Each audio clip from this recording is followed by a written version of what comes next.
Looking for something fun to watch? The KJ Today Show has you covered. We're bringing Hollywood to Indianapolis and positive vibes to our community. It's pop culture, people to know, and pets. Watch it happen live Wednesdays at 7 on YouTube or catch up on demand.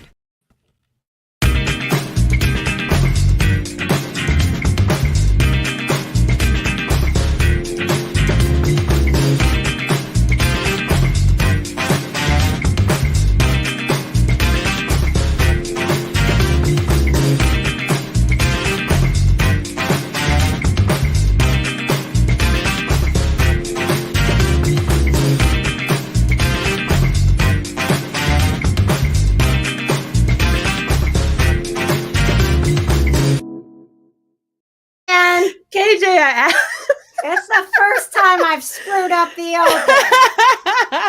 Why did that happen? I literally asked you before we started the show if you had the right open. And I said, yeah, I got the right open. Of course I got the right open. I always have the right open. That's the one thing I don't screw up. Are you kidding me? I made that yesterday so I wouldn't screw it up, Jonna. Mercury's in retrograde, guys. Oh my gosh, this is the worst. This is the worst. All right. We're looking real good in front of our guests. We really are. We really are. We've got our A game going here as we welcome legendary broadcaster Bob Costas to the show tonight. And we are welcoming Tom Hopper from the Umbrella Academy. What a babe. He's got a new movie out on Netflix that is lovely. Very excited about all of this. And we have live with us. Live with us, Jonna. Are you ready? I'm ready. For some live, funny stuff. I love funny things. Liz Miele is going to be with us. Her special, her third comedy special, actually debuted last night. It premiered on YouTube. Nice. And tonight she's here with us. Yay. Way to taking a step down, aren't we? She's taking a step down. She literally is. We apologize in advance. Wait a second. You still have time to leave, Liz. Please don't leave. We talked about this so much. The KJ Today Show is powered by PopCon, and we want to thank PopCon so much. And we want to let you know that there is a big announcement coming from PopCon. Not just that next year is the 10th year of PopCon here in Indianapolis and all the pop culture fun that's going to come along with that, but even more exciting news on the way. So if you're not following PopCon on Facebook, go find PopCon on Facebook. Please. And if you are watching on the PopCon network, hi, thank you so much for being here. We love you. More exciting news coming soon. Also tonight, you're going to see some shocking footage of me being slapped live on TV. I can't wait to see it. The show is going to be insane. Absolutely insane. And if this is your first time joining us, there is some work to be done. As you can see, we've got our crew members checking in. Hello, Michelle, crew number 3. What's up? Put in the comments something good that's happening in your life. This is positive vibes. Let's lift each other up. Sign up for the KJ Crew at kjcrew.com so you can check in with your crew number and win fabulous prizes. Subscribe on YouTube, and most of all, please just have a fantastic time as we put on a fantastic show for you. 100%. Jonna is our queen of the positive vibes of pop culture. And I was wondering, Jonna, if you wouldn't mind if we brought our first guest, Liz Miele, on. We chatted with her. We showed everybody like a little bit of what she can do. I got a clip of her comedy special. And then Liz can hang out with us during pop culture. I would love that. It's your segment. So. If you said no, it would oh my God, really I have my own segment. Of course I want Liz to be here for my segment. Of course. All right. Can we please, producer Patches in the booth, can you please bring Liz Miele out of the green room and on to the stage with us. Good. I almost said good morning. I'm so yeah. Popped up. Good morning. How are you doing, Liz? Good. How's everybody? Great. We are super excited. Want to let you know, Liz is a huge cat lover. She actually has a book out, just like my book is coming out next month. Liz has a book. I can't actually say what it's called because this is a PG-13 show, but there it is. For those there of it you is, written out. Hopefully kiddos can't read. Well, why cats are a-holes. Yeah. All right. So, Liz, John has got some pop culture headlines for us, and we want you to kind of just be a part of the pop culture panel, if you wouldn't mind. Yes. As she is queuing that up, I am going to give everybody a little introduction. If you don't know Liz, she's amazing and she's funny, and you're going to want to go watch her new special on YouTube as soon as you see this. I went to the dentist for the first time in 5 years last week. I know, I'm back on the market. It's like, let's clean it up, Liz. So I'm showering almost every day. I got my teeth cleaned. I'm pretty much ready for love. Oh, it's all downhill. I sit down in the chair and the woman goes, "Oh my God, you are way overdue for x-rays." And I was like, "Ooh, no, thank you." She's like, "What?" I was like, "I don't want them." She's like, "But you have to get them." And I was like, "Oh, are they free?" She's like, "No, they're $400.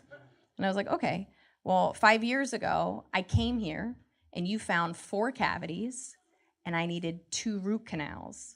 So I cannot afford your bad news pictures, let alone your bad news picture results. I'm an adult and I will no longer be paying for bad news." That's my 2022 New Year's resolution. That's a good resolution to have. That's going to be mine. Thank you so much. I'm really sticking to it this year as well. Are you?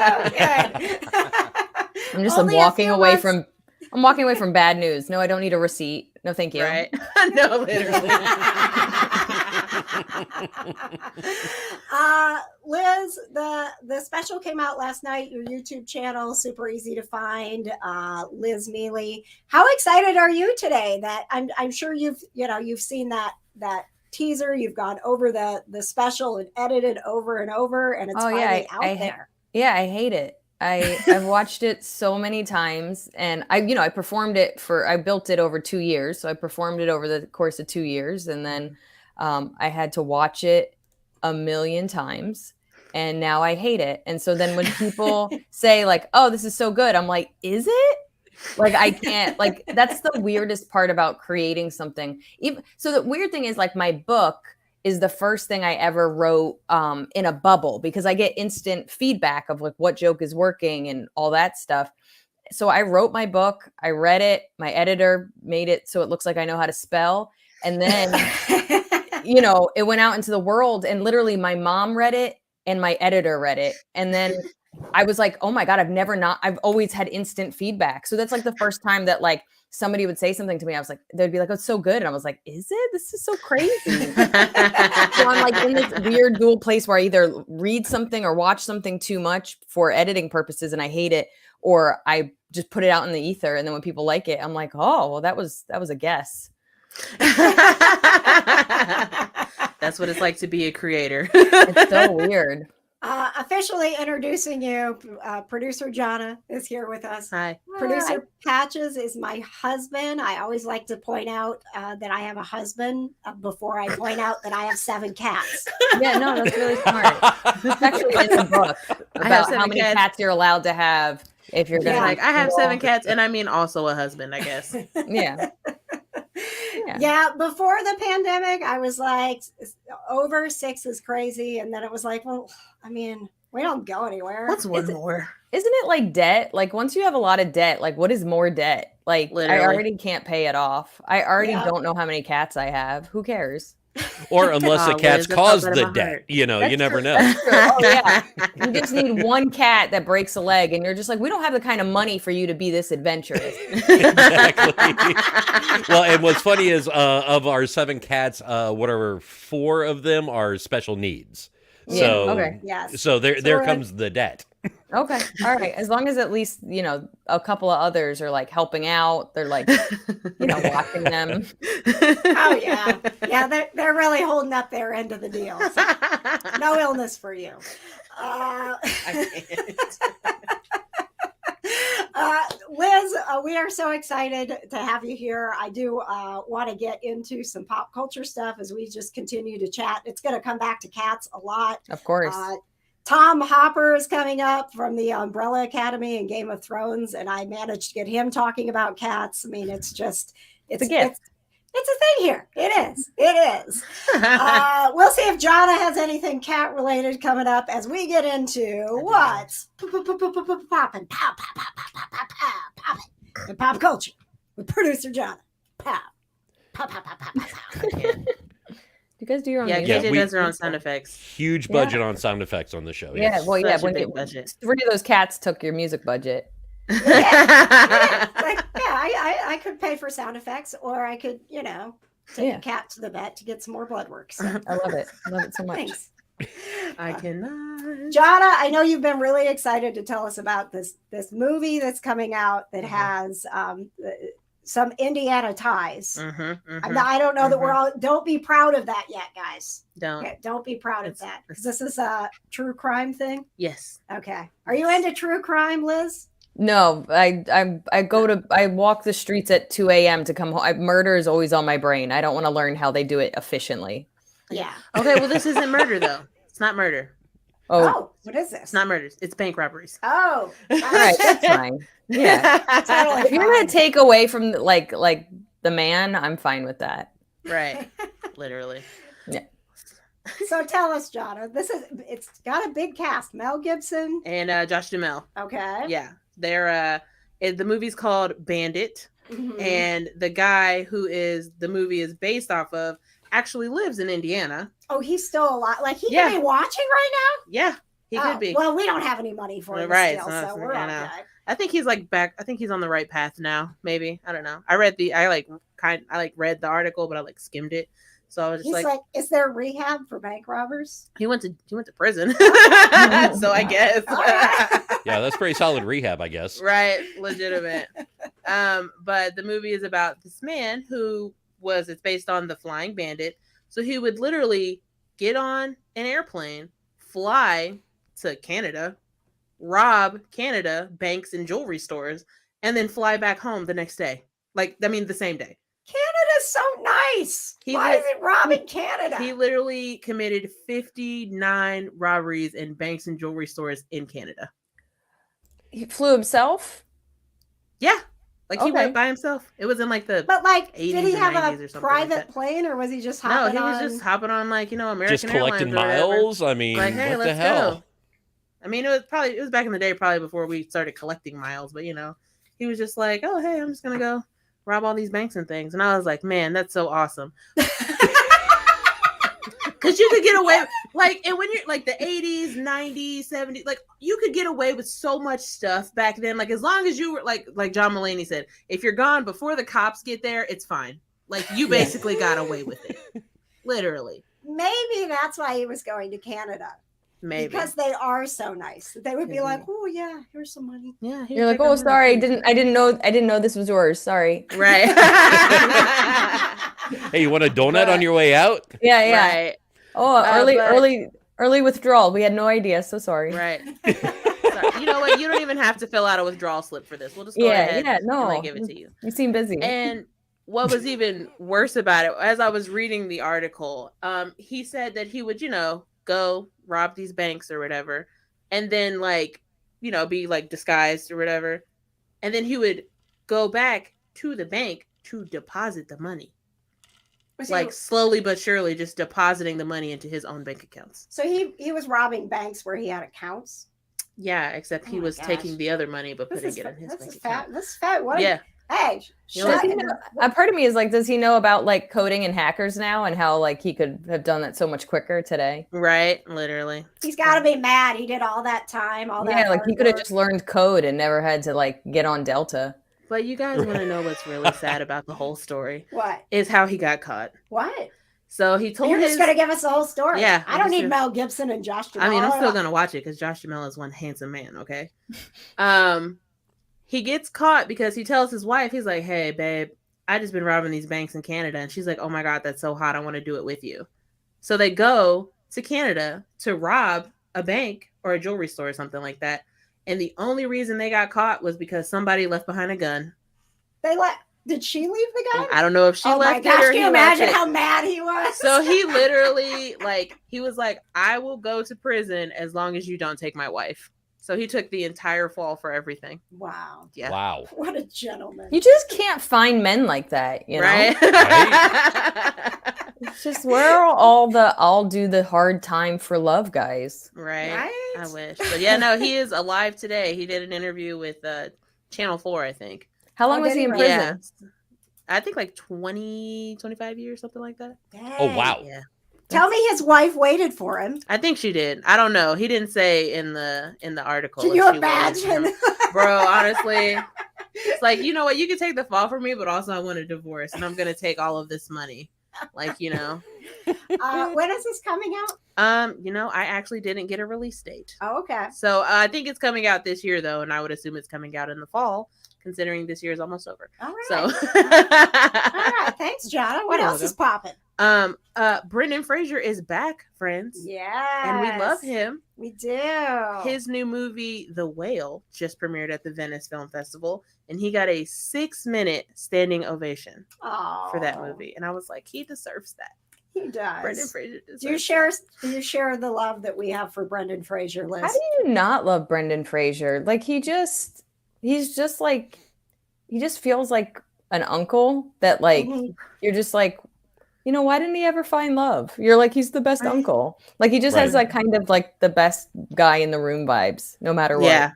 Yeah. And his theory, having talked to him before, his theory is that the best invention for Hollywood or television or anything was the breakfast burrito for catering and everything else. You don't mess up your makeup. You don't do it. You like all that stuff. Nope. Burrito done. Efficient. Get your food and get out. I would say touching that's up good for men. I'm now as someone who rarely wears lipstick. I'm rarely. It's easier to touch up lipstick as opposed to. I mean, you're not wrong. True, and as somebody that you just eat the lipstick. You still, you know what I mean? Like that's all you're doing is you're just eating your lipstick. Yeah, literally the whole time. I get it. I'm just wondering, when did you have a conversation with Brendan Fraser about breakfast burritos, and why am I just finding out about it? It was they've been robbing banks together for years. So no, it was actually a show that we worked in San Antonio. So it was yes. One of the conventions that correct. We have a weird life, Liz. Sometimes we go out and we work these conventions and do the fan photos with the celebrities, like coordinate all that. I forgot that you had worked with Brendan Fraser. Absolutely lovely man. But the fact that you didn't come home and be like, man, I had a deep conversation with Brendan Fraser about breakfast burritos. How dare you? Let's be honest, that's not that deep. Come on. It's pretty deep. That's a pretty good life hack, honestly. To me, that's practical. It's practical more than it is deep to me. It's like I see the functionality of it. It's gonna be so weird when you find out it really meant a lot to him and it meant nothing to you. I've been wanting to say this. He's like this really sensitive man. He has like a Googler on his name, and he's like, "Oh, it didn't mean anything to." That's fine. It's fine. I'm not upset. For a moment, he was getting a standing ovation. Yeah. And then you just tore him down. Back in that dark place. How dare you do Brendan Fraser like that, Patches? Yep, that's me, the Dream Crusher. Woo! What else is popping, Jonna? Chadwick Boseman, R.I.P. I miss him every day. He won an Emmy for outstanding voiceover for What If on Disney Plus. No kidding. That was really hard when we were watching What If. You're telling me. To hear his voice again. You're like, I don't even want to. I know. But so sad. But well, thanks for bringing us down. It's fine. Appreciate it, John. This is a show about positive vibes. We just broke Brendan Fraser's heart, and now you have us sad about. Okay, well, Bring us back. I can give you guys some good trash news. Oh, if that's we what love you the want, trash news. Yeah, you know? yeah. So apparently there was a rumor or something going around that Harry Styles spit on Chris Pine. And I was like, but why though? Harry Styles is like the nicest man on the whole planet. So they were at the Venice Film Festival for their movie Don't Worry, Darling. Mm-hmm. And somewhere along the way, the rumor got started, or a video or something where they say Harry spit on Chris Pine. And I was like, so I saw it. He does lean over him. Mm-hmm. I looked closely. I did not see any saliva for the record. I zoomed in. But it did kind of like, he leaned over him, but then he sat down and kind of ignored him. So that was why people were like, oh, he spit on him. And then he like totally like just like acted like it didn't happen. Why are people so ridiculous? What I really loved is that it got so out of control that Chris Pine's rep actually put out a statement. Just to be clear, he was like, no, Harry Styles did not spit on Chris Pine. And I wanted to be like, what's that PR's person days like? Right. Like what a day. It's like Chris Pine's like calling him up like, hey, that's Jerry. Best case scenario when it comes to male celebrities, though. Like, you're lucky that that's all you have to put a press release out about. Right. I'm also wondering if he did that like little brother loogie thing where you're like, I'm not like, you know, when they like have the spit and then never actually touches them and they swoop it back up. Like maybe they have like a brother relationship. That's and so he was just like, come gross. on, Harry, that's gross. And he's like, what? I didn't touch you. It could be. I mean, how funny would it be if I hocked a loogie on you at the premiere? Yeah. And he's like, come on, man, you're like the most famous person in the world. Grow up. And he's like, I don't have to. I wear dresses. I'm the coolest person in the room. Right. If you are just joining us, our very special guest is Liz Miele, whose third special debuted on YouTube last night, The Ghost of Academic Future. She has produced 2 other specials that have millions and millions of views, and you have you're a machine, Liz. You've done this all yourself. Yeah, I mean, it's I'm grateful for it, and you know, someday I would like somebody to take the wheel because I'm tired. But I'm also fortunate that I don't know what that. I think it's anxiety. I don't know. If I want to do something, I just figure out and I do it. And now people come to me and go, "How do you do that?" And I go, "Oh, I figured it out. Here's what I know." Like it's just like one of these weird things that, and I'm also really lazy. So like, I just figure out enough to do what I need to do. So if somebody will ask me a question that's like an inch past and I'd be like, I don't know how to do that. And they're like, why? And I was like, cause I never needed to know how to do that. Like, you know what I mean? So it's like, if somebody learned how to fix their car, but they don't know how to fix cars. Like that's like, I know, like if my engine failed, I know how to fix the engine. And if, you know, I need this, I know how to do that. But anything outside of that, they're like, you know, what do you do if this happens? Oh, I don't know. Well, and that's literally me. You have such an interesting background. I mean, I am like crazy about cats. Like I said, I have, but my book Raised by Cats is coming out, but it's not about. Oh, me. did we decide on the title? I'm dropping the tagline. I've tried to been doing like this Raised by Cats and then a nice tagline that kind of explains it or something, but it all just sounds so fluffy. Like, oh, life lessons I learned from my cat. No, like I'm like cats for chicken soup for the soul. Like right. Yes. I'm like, no, we're just dropping it. Like, you're either going to get my book or you're not. Like, the cats who killed the chicken for the soup. Yeah. Right. And stole your soul and ate your face. Like, it just gets really dark. Such a long title, though. Yeah. It's going to be so fun to Google. Right. You grew up, both of your parents are veterinarians? Yeah, so my mom's a cat specialist, and my dad saw all small animals, and I grew up next to my mom's all cat clinic. And that's why I feel like, I take a lot of pictures of cats, and I talk about them a lot, but like, I also was raised by cats. You know what I mean? Like, you're just kind of like, you're in this place where you're just like, yeah, but like, that's all I knew. So of course I don't have any social skills outside of that. Like, I'm allowed to be this way. Yeah, absolutely. I mean, that's part of it. It was like, people didn't seem to like me, but cats did. So Yeah. So uh, why would I surround myself with anybody else? did you practice your routines with your cats as an audience? I cannot even begin to tell you how much they don't enjoy my comedy. Like genuinely, like I will be like, I don't like when I'm working on a new bit, like for the most part, I'm writing, but sometimes I'm trying to see if I can like, cause I'm dyslexic. So sometimes it's hard for me to say certain words. So I'll have to like practice the word, especially with like pacing and stuff. So I'll be, especially when I'm working on a new joke and I don't have it down, I'll practice it a little bit. And I can't tell you how many times my cat has like stood up and like turned and then plop back down. Like, you know what I mean? And you're just like, all right, like that's fine. You're like, so that delivery's not working for you, huh? Okay, I'll work Yeah, on it. okay. This is just noise to you. All right, whatever. And you have a new kitten, right? The book. I do. Your book, you talk a lot about pasta, which was your first Yeah, my cat, firstborn. your first love, right? I Yeah, love pasta. that your cat's name was Pasta. That's my favorite. Yeah, pasta's. Naming is so important. I have a whole chapter on how to name your cat because I don't accept. Forgive me if I'm insulting, but I don't accept the Simbas and the Garfields and dude. It's like they're not going to college. Get inventive. What are we doing?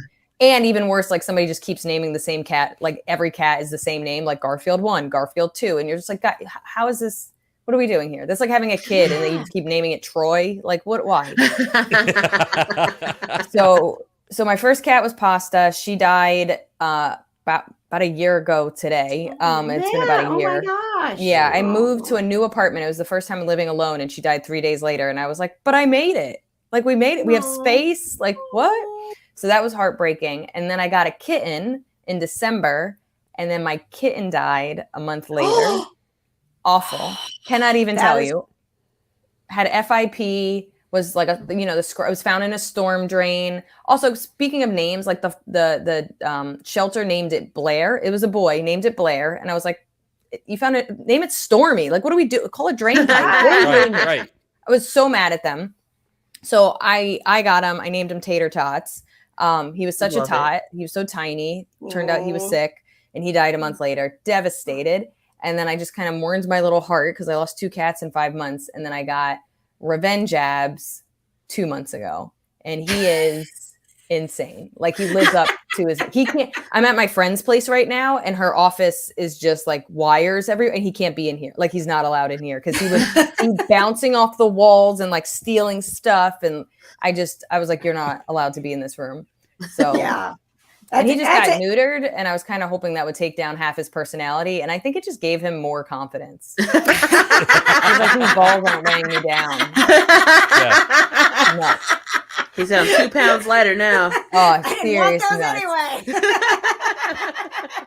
Anyway. He's crazy, but yeah, I'm excited.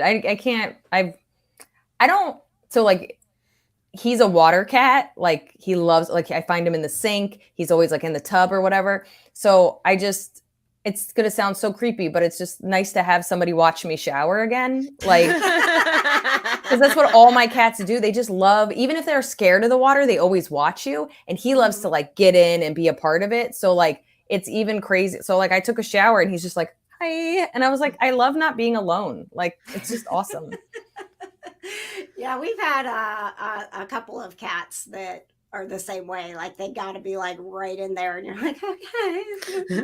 I can't even tell you. I've just never had a cat that was so into water. Like every time I pick him up, I'm like, why are you wet? Like I have to keep all the toilet seats down. Like, and I have to like do my dishes. Like it's actually made me a cleaner person because it's like I don't want sauce on them too. So it's like I can't have anything in the sink or anything around the sink because he's kind of like, not my lotion. This is stupid. Insane. Okay, so Liz, you are on tour right now. In addition to the special coming out, so let's talk about the fact that you're not coming to Indianapolis. Yeah, please let's talk about that. I'm working on it. Okay. Give me time. I only book out a couple months in advance, so I'm only booked until like early November right now.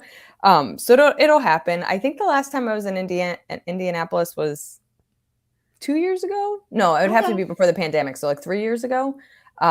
which those 2 years really don't count. So I'll get there. Don't yell at me. All right. I'm working on it. You got friends here now. We're ready for it. Just let us know when you're here. We'll come see you. Yes. Yeah, I would love that. You can follow Liz in all the places at Liz Miele, and please go support Liz and watch. Liz has got such a good. And I just want to say I have become such a fan of Two Non-Doctors as well. I absolutely love that podcast. You and Maria Shahada are just fantastic, and I just love how you just like expound on the simplest of topic, and you're like, I'll be damned, never thought about it that way. You know what, Patches? I'm going to give you your moment because I woke up the other morning, Liz. Oh God! Do not do this. Do you have Patches? Do you have it? I don't. No. But like, don't make me go downstairs and get it because I will. It was like, okay, so this is not even cardboard, but imagine. Okay, we got new kitchen shears. What do you call the kitchen shears? The kitchen shears, okay? yeah. The scissors, so there was a 2-pack. It was about this size, and this is cardboard, right? And I came down the other morning, and on the back of the new kitchen shears, the cardboard with red Sharpie, he had written all these notes that he wanted to ask you. And I was like, wow. Like, and also he works for a journal company. Right. Like, these are his products. I have paper galore up here. Yeah. So excited about you that he was like, I got to get this red Sharpie and just grab the kitchen shears box and take some notes. Liz, I also want to tell you that the kitchen shears are still in the box. Right. Yeah. Like he just tore like the words off and then just was writing. It was just one of those passion. Right. It's stream of consciousness, right? It's like, I'm going to forget what I'm going to ask if I don't write it down this immediate second. And I was like, well, crap, that's writable. So we're going to write on that. Well, and that's why, Patches, you were so inspired that you needed to scribble with a red Sharpie on the back of a kitchen shears box. I'm going to take when I'm excited for guests to be on the show, I'm all about it, man. I love it. Before iPhones, I would be driving and I would have an idea for a joke, but I didn't want to die. And I'd be driving to a gig, so I wouldn't want to pull over. So I'd call myself and I'd leave myself a voice message. And so it was the beginning of the weekend. So think like it's a Thursday. I'm doing a whole weekend. I leave myself a message, super busy weekend. And then Monday rolls around and I go to listen to this message. And me and my little sister, we have the same face. She's 5 years younger, but same voice. And her name's Emily. And I'm listening to it and I'm like, what the F is Emily talking about? What's she talking about? Like, so confused. So I listened to it 3 times. I was like, what is she talking? I call my sister and I go, you left me the weirdest message. She goes, I did not call you. And then it just clicked to me that I left myself a joke, not a good joke, by the way. And it just no context. Like going forward, I had to be like, this is a joke for Liz. And then I was confused for like 10 minutes. Yeah, no, I was going to say, you should have been like, hey, Liz, it's Liz. Here's a joke idea. Yeah. You thought this was brilliant 2 days ago. Now you're listening back and you know how the cat feels when you tell jokes. Yeah, I should have just stood up and walked away. What is this? She said, let's just delete that voicemail now. Actually, we're not even going to do that. We have been so excited and looking forward to this, Liz. Having you on the show has been a blast. You're part of the family now. You're welcome back anytime. And as soon as you're ready to come to Indianapolis, we are going to blast it out to everybody and we are going to pack the place. We are excited for you to be out on tour. And again, you can go watch Liz's special. It is The Ghost of Academic Future, and it is on her YouTube channel. Just look for Liz Miele and follow her on all of the social medias at Liz Miele. We will see you again soon, Liz. Pleasure. Thank you so much. I appreciate it. Absolutely. All right. Producer Jonna, are you ready for Tom Hopper? Can I just say like one thing before we get to Tom Hopper? Yeah. I love Liz Miele's name only because she can be at Liz Miele on anything. And even me with how my name is spelled, I can't even be like Jonna on like at Jonna on Instagram or anything. I have to be like, it's Jonna. honestly, I had some, which is so ridiculous to me. I had some envy there too, because I'm all over the place. Like my Facebook is KJ Today Show, and my Twitter is KJ On Air, and I'm like, man, she's got it together. Right. At Liz Miele. So find me in all the places. Gosh. So jealous. I just had to say that because I was like, oh, you're like Liz Miele on everything. I was like, what? I know. Everything. I know. She's amazing. The special is fantastic. We actually, I got to see it a couple of weeks ago before we had her on. So funny. She's so funny. She's fantastic. So we saw Bob Costas coming up, legendary Bob Costas with some amazing advice. It was career advice for a young girl who goes to Ball State, but it was honestly life advice. Honestly, I wish I would have gotten that advice when I was in radio school. Right? I was like, where were you, Bob, 30 years ago? Literally. I wasn't alive 30 years ago. Like I know. So, you know. Jonna, I will be, I'm just gonna I don't hide my age, but I realized, because my birthday is coming up here in a couple of days, that I have actually been in radio for 30 years because I started when I was 17. Oh man. I know. What a legend. I am not a legend. Bob Costas is a legend. He is coming up. And coming up next, we have Tom Hopper from the Umbrella Academy talking about his new movie and answering some of your questions. So stick around while we remind you that PopCon, your locally owned convention all about pop culture, is having another game night. They are locally owned. They're right here in town. And we don't just have one convention a year where we get together.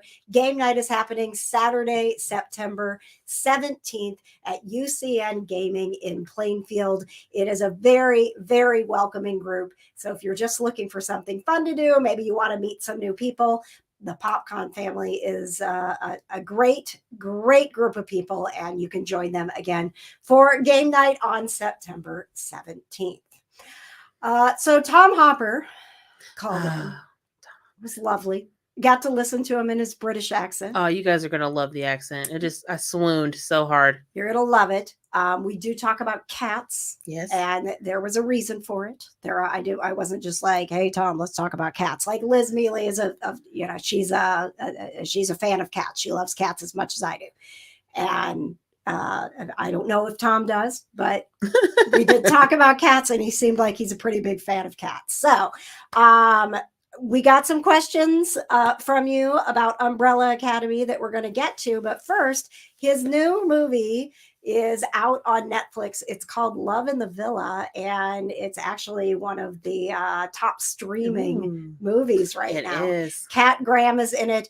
It's really, really funny. I felt like KJ wanted to curse. I did. I almost cursed. Gosh. I almost cursed. So I asked Tom, first question, what was it like to go from, like being in all of the armor and the Game of Thrones intensity, and then doing Umbrella Academy where he has these giant, prosthetic muscles, all this stuff on, to like just doing a nice, happy, light rom-com.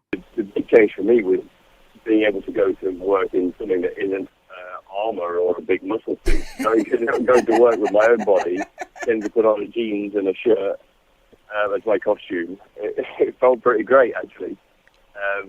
But it was a new one for me because, Mark Steven Johnson, our amazing director, he approached me about the role, and he was like, I think you'd be great at this. I was like, what do you mean? I've not done anything like this before. How do you know? I was great at this.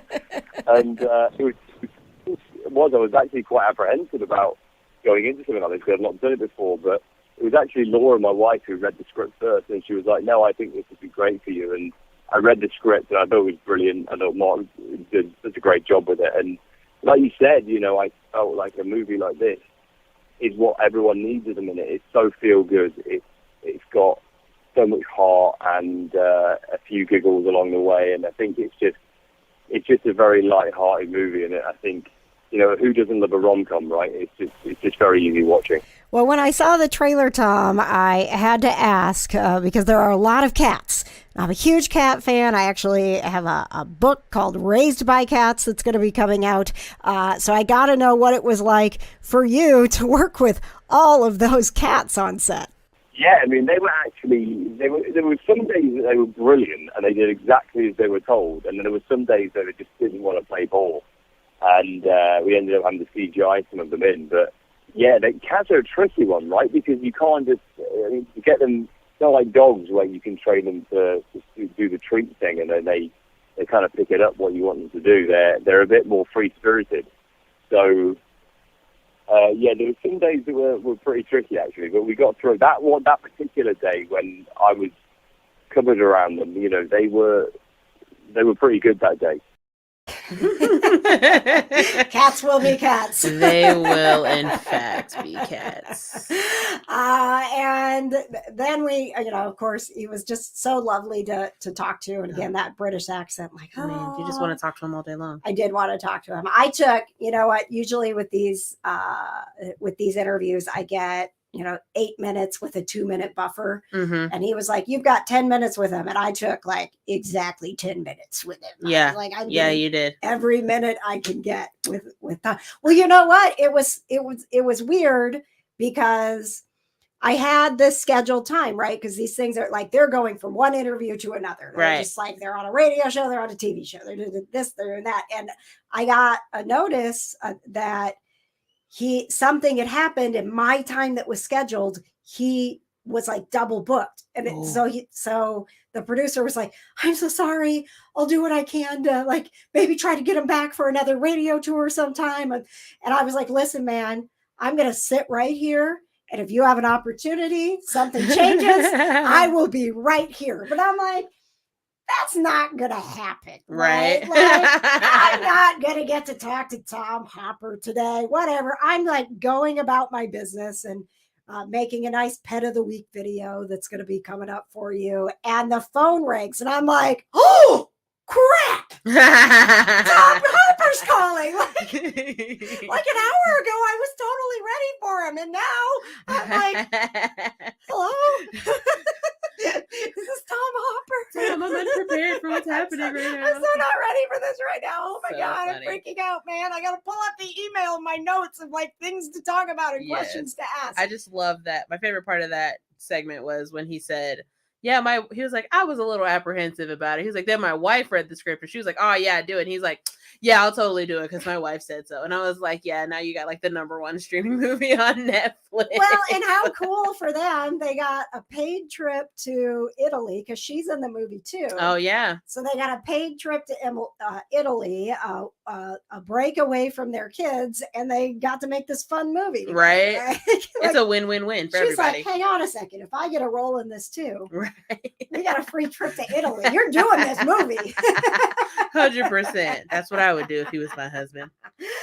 So when Tom and I talked, it actually was pretty fresh news that he that they were renewed, that the Umbrella Academy was coming back. Yes, it's going to be the final season. So I believe it was Michelle who wanted to know immediately, like, what are his hopes for Luther and the future that we have left with the Umbrella Academy. Yeah, I mean, it's going to be interesting because, I mean, we end up knowing as little as you guys do as fans of the show as we find these things out. You know, like when we shot the end of that season last year, we were like, what does this all mean then? Like, how does, like, what's going on here?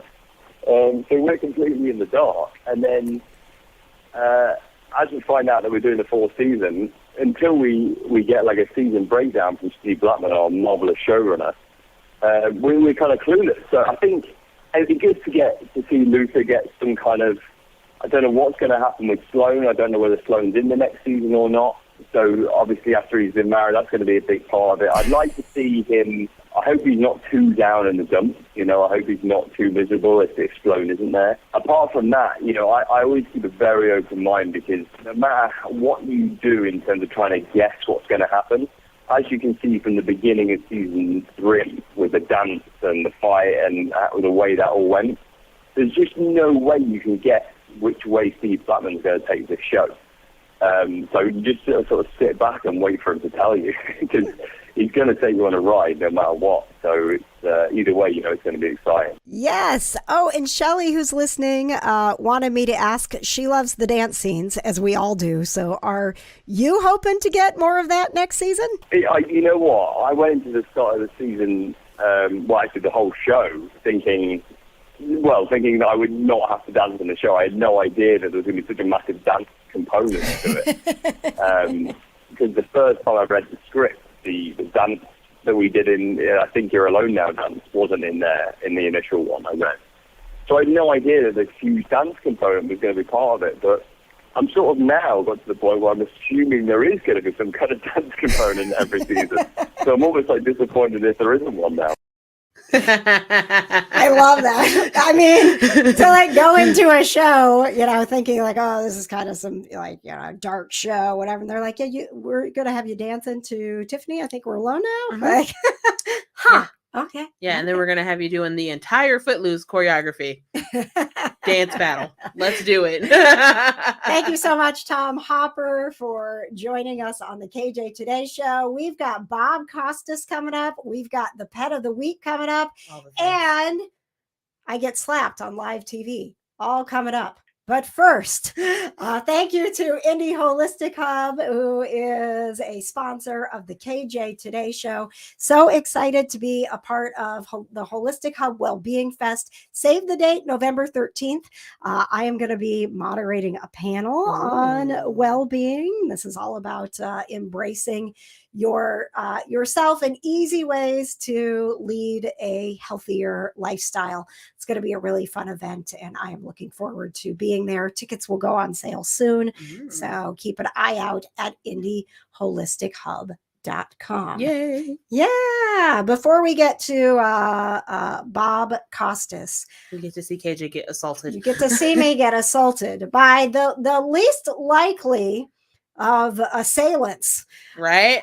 So Saturday morning, I was on Daybreak on Wish TV with Phil Sanchez, and we were talking about 5 ways to tell that your cat is happy. And that link it's on my web. Well, clearly, since you got slapped, you weren't doing a good job. So that's on my Facebook page.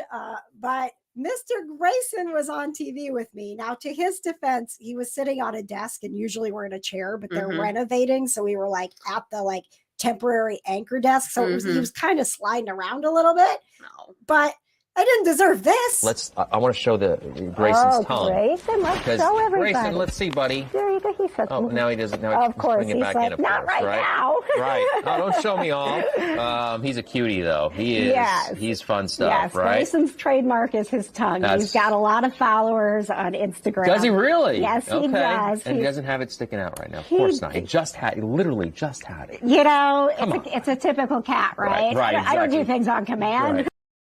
Slap me in the face. He said, watch out. Also, were you talking to Charlie DeMar? Who is that? Who is that guy? What's his name? The anchor. No, what's his name? it was Phil Sanchez. Phil Sanchez. Yeah. He looks like Charlie DeMar. Oh, okay. All right. Well, Sorry, Phil Sanchez. that's okay. You're handsome. You're a handsome man. That's why I thought you looked like Charlie. I'm sorry. So you can see that on the if you want to know how to make your cat happier, and you can also watch the entire thing and see Grayson slap me again Clearly. on TV. KJ was not doing a good job that day. Grayson said, I am not happy. I was like, yeah, turn around. Let me see his tongue. Grayson's like, don't you None dare. for you. All right. So I had an amazing moment. This really was like 8 minutes of like the coolest time of my life as a broadcaster. And, at one point I thought I would go into sports broadcasting because, I love the Packers so much. And I think everybody, whether it's the Olympics or baseball or football or something, like you are familiar with Bob Costas. I had a chance to talk to him, and the interview is actually posted. We do talk sports stuff, and we talk about his show Back on the Record, which has a new episode on Friday night. And he had a lot of cool stuff to talk about as far as sports goes. But I knew, like, for this show, like, we're not going to get into, you know, Nick Saban in Alabama on the KJ Today show. So thank you for the questions. I had several really great questions to ask the legendary Bob Costas, as I had an opportunity to talk to him. And I was so happy he had such nice things to say about Indianapolis. Carolyn said, Bob has spent a lot of time in Indianapolis with all of the sporting events here that we host, including the Super Bowl. Does he have any favorite places or fond memories of our city? Carolyn is right. I did spend a whole lot of time there, not so much recently, but Super Bowls, Final Four, NBA playoffs, when the Pacers and Bulls were going at it in the 90s and the NBA was on NBC, those games were just fantastic. And one of the great things about Indianapolis is that there's a real downtown in Indianapolis. A lot of cities, there isn't a place where you can stand there and go, this is the heart of the city. So we didn't really venture that far out. We'd stay at the Canterbury, and then the Conrad was where NBC would put us, very nice hotel. And you could just walk out the door, and there was a place called Palomino on the corner that we used to go to. And it's early in the morning for me. I usually sleep late. What's the name of the famous steakhouse that's next to the Canterbury? Yes, St. Elmo's. Yeah, that's St. Elmo's. I knew there was an E in there somewhere. So St. Elmo's, Palomino, and then there was a breakfast place that is my favorite breakfast stop in all of America still, Cafe Patachou. There was one that was like out in the suburbs, and then they put a second one downtown right across from the state capitol. So those are three that I remember. His favorite place to have breakfast, like, in the world. In the world. Cafe Patachou. Does anybody know anyone at Cafe Patachou? Right. They gotta hear this. They gotta know. He said that, and I was like, "What even is that place?" Now I have to go. Wait a second. You've never been to Cafe Patachou? No, I don't go downtown. John, I don't like they've got one up here, Keystone at the Crossing, and there's one that is going in, I think, in Zionsville. Okay, actually, cool. So yeah, we gotta go. I'll take you. I will take you to Cafe Patachou. Also, let's just talk about Bob Costas and how great his voice is. I know, like, right? I mean, like, I'm all for, Tom Hopper's British accent, but like, his voice was just so clear and he enunciated so well. Oh gosh, he's so good. He's won 29 Emmys, Jonna. As he should. He knows what he's doing. He has more Emmys than I've been alive. I was just gonna say the same thing.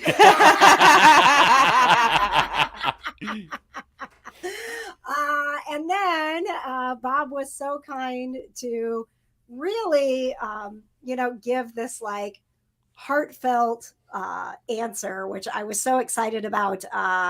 Juliet was one of our listeners. She's got a daughter that goes to Ball State, and she asked Bob for some advice. Juliet says she has a daughter who's going to Ball State and wants to get into sports journalism and would love any advice that you could share with a young woman starting her career in sports reporting. Once again, comedy connected with Ball State's most illustrious alum, David Letterman. But in this case, she wants to get into sports journalism, and this is the advice that I always give. Get as well-rounded an education as you possibly can. Even if the specifics of that education don't seem to directly connect to a career in sports broadcasting, the better read you are, the better your appreciation of language. And the more you read, it isn't that you're going to steal any of the phrases that you read, but it gives you an appreciation of language and the way you can express yourself. The more interesting you are as a person, the more interesting you will be, generally speaking, as a broadcaster. And even as I'm encouraging her to do as well as she can academically, this is what's true about sports broadcasting or broadcasting, period. You can't learn it in a classroom. You can only learn it by doing it. And don't be hard on yourself. The first time you hear tape of yourself on the air, you're not going to sound like your favorite broadcasters. You're not going to be as fluent. Maybe you'll be surprised, especially as a young person, about the way your voice sounds. It takes time. But if you have any ability at all, with repetition, get those reps in, you'll find out if you have the knack for doing it. And if you don't have quite the knack for being behind the mic or in front of the camera, there are so many jobs now, important jobs, producing, directing, writing, researching, administrative positions, so many positions within sports journalism, including print journalism, not just broadcasting. There are more platforms than there ever were, certainly more than when I started. So there's a lot of ways to get into it. But the primary idea is do as well as you can academically and make sure that whatever school you go to, in this case Ball State, has programs where the undergraduates can be on the air, campus radio stations, campus television stations, because as I said, you can't learn it except by doing it. Isn't that amazing? Man, I was like, where was this advice when I was on the air on my college radio station and I would hear myself and I'm like, ugh, who is this person?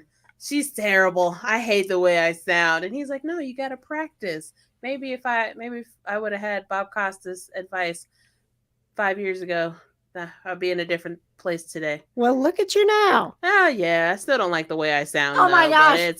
I don't either. It's like, but it's fine, you know. Speak for yourselves. I wasn't going to interrupt him. What's that, Patches? I said speak for yourselves.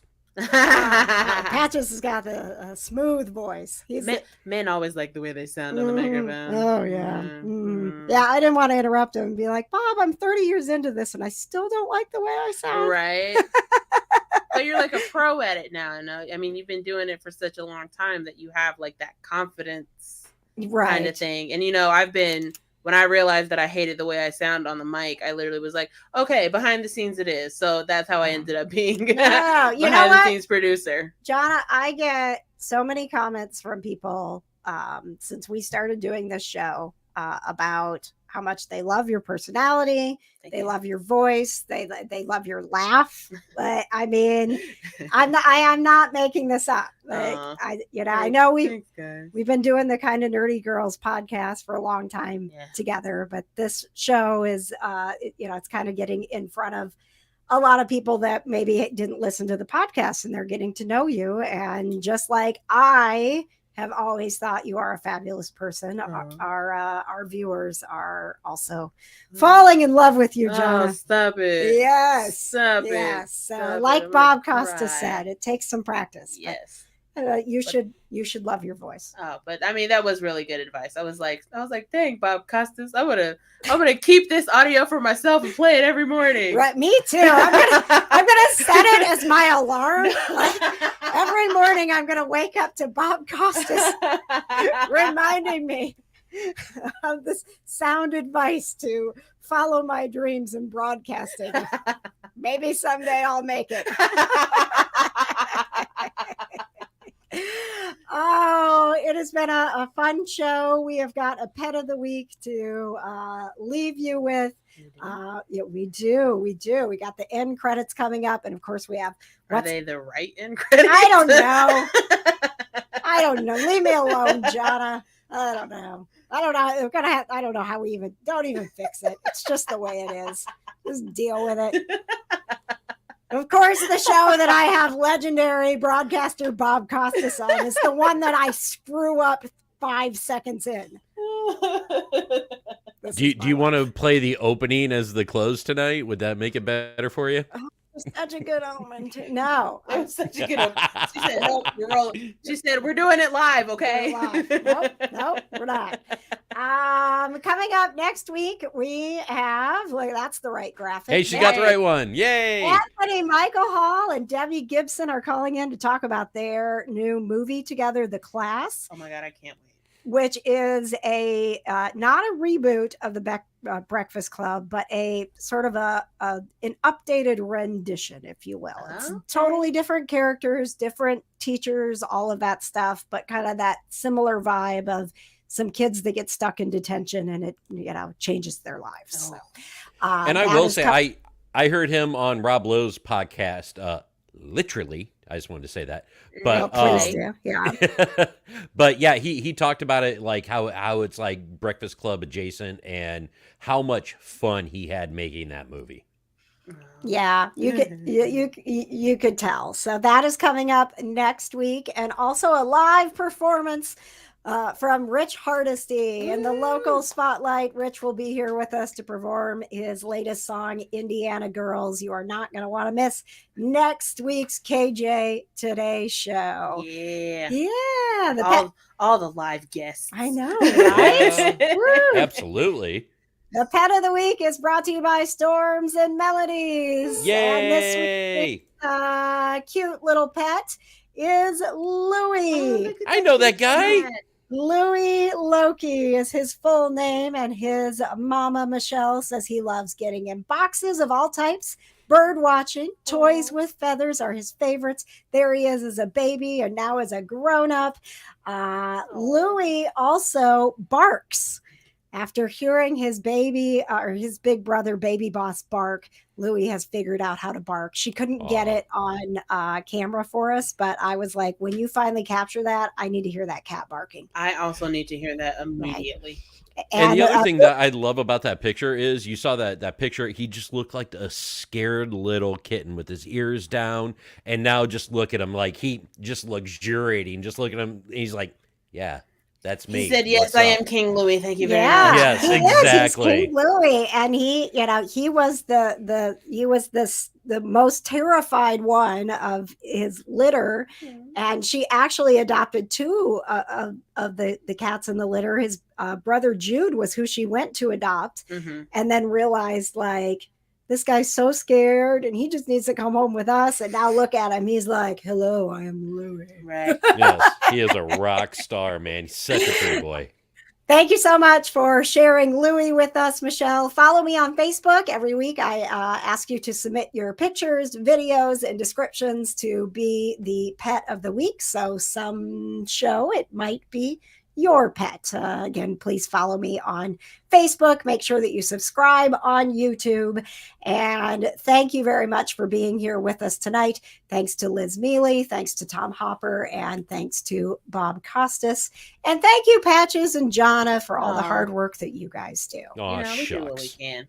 Love you so much. Aw, love you guys. Stop it. It's getting so emotional at the end. All right. Guys. We have no idea what's cooking with Patches. Jonna and I haven't been in the kitchen at all. So stick around on Facebook with us. If you're on YouTube, head to my Facebook page and we'll find out what's cooking with Patches right after we officially end the show.